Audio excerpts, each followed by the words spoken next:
My name is Gavin Evans, and this is my review for The Others.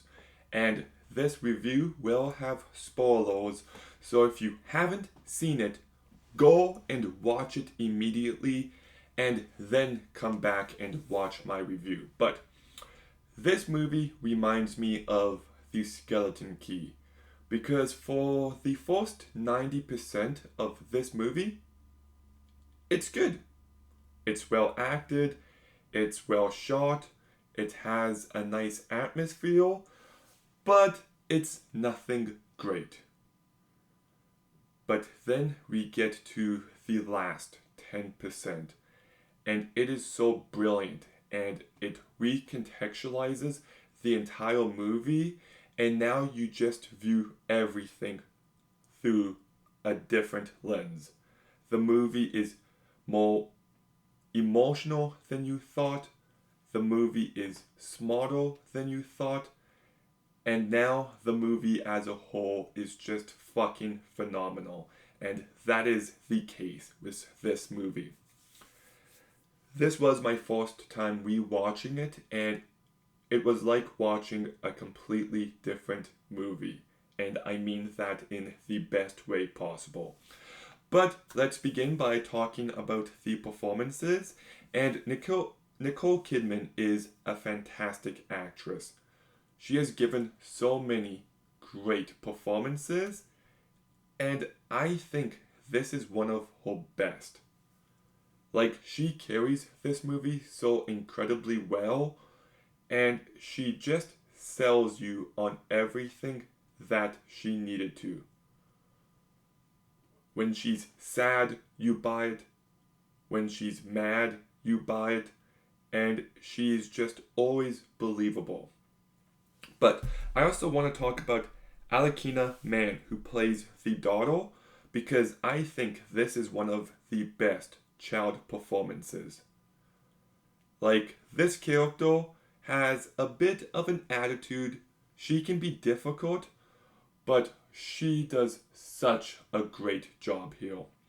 She really does. And James Bentley is the more emotional kid, and I thought he was very convincing as well. And Fiona Flanagan does a really good job, and Christopher Eccleston does a perfectly fine job. So the cast is a real strength of this movie, and this movie is so well directed by Alejandro Amenabar. I hope I pronounced that properly, but I probably didn't. But he brings a level of atmosphere here which is just so delightful.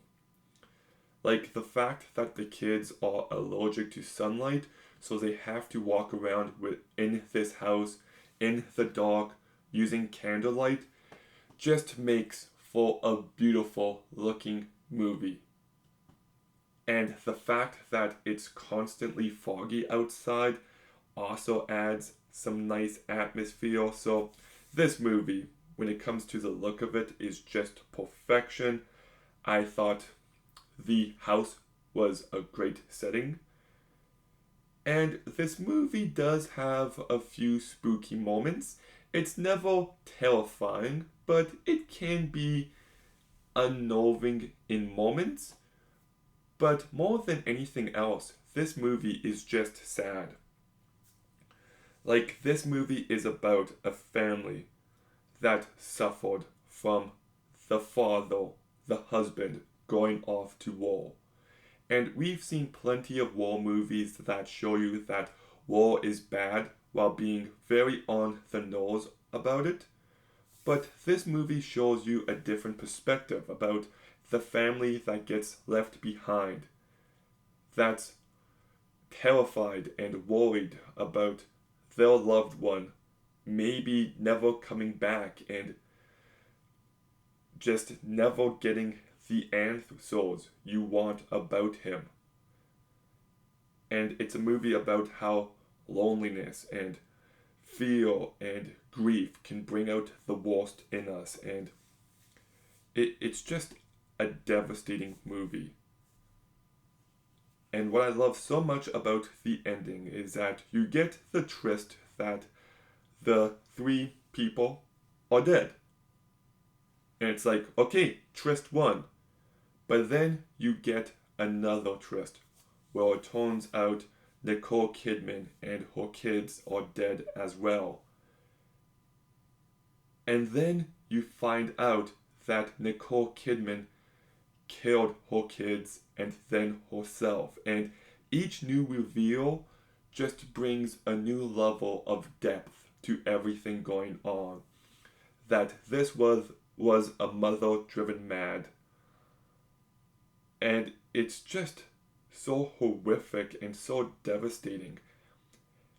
And that seance scene where the kids are yelling, "We're not dead, we're not dead," it just gets under my skin. And Nicole Kidman rips the paper up, and then we see it from the other point of view. Just brilliant stuff. And obviously, this twist has been done before in The Sixth Sense, but treating this movie like a haunting movie, and then the reveal that the ghosts are actually the living, I just think it's done so much better here. It really is. And I also love just how much of this movie is the characters talking about religion and hell and death and eternity, and just these ideas that are so effective. And I also love how this movie feels grounded and it has real emotional weight behind it. So yeah, like this is just a movie that I love. I think it is a brilliant, heartbreaking movie. I think it's effective in every idea it's trying to explore, and I think it's well shot, it's well acted, the atmosphere is perfect, but it's the reveals and the character work that really elevate it to an all-timer. So I'm giving The Others a 9 out of 10. Okay, have you seen The Others? What did you think? Let me know in the comments down below. Make sure you like, comment, subscribe. Stay tuned for more videos soon. And Gavin out.